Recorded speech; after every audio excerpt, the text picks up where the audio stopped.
5 jours de réflexion ont suffi au commissaire, en présence de Laurence Ndon, pour statuer sur les 106 dossiers de candidature à la subvention d'aide à la presse écrite et numérique. Plus d'une soixantaine de dossiers sur les 116 ont été validés et une quarantaine de dossiers recalés.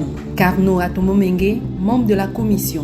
106 dossiers qui viennent de la presse écrite et de la presse numérique. Nous les avons traités de fond en comble. Il faut savoir qu'il y aura parmi ces 106 dossiers des dossiers qui vont être recalés. Il y aura des dossiers qui vont être éligibles. Prétendre à cette manne financière qui s'élève à plus de 127 millions de francs CFA passe par le respect d'un certain nombre de critères administratifs, techniques et professionnels permettant d'acquérir un certain nombre de documents importants à la constitution du dossier de candidature, à savoir l'agrément technique, un récépissé de parution et une visibilité dans la fréquence de productivité du média. En fonction des critères qui sont visés dans les textes qui régissent cette subvention, on va pouvoir distribuer cette subvention donc que toute la presse écrite attend aujourd'hui. Tout en remerciant les commissaires, Madame le ministre a suggéré la mise en place d'une émission pour édifier les opérateurs exerçant dans ce secteur.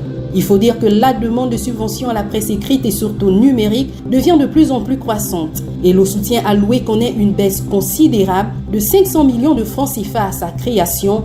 Aujourd'hui, elle s'élève à un peu plus de 127 millions de francs CFA, un montant qui reste insuffisant. Aussi, les opérateurs de la presse écrite et numérique espèrent voir cette manne financière augmenter, comptant pour ce faire sur la tutelle et les nouvelles autorités de la transition.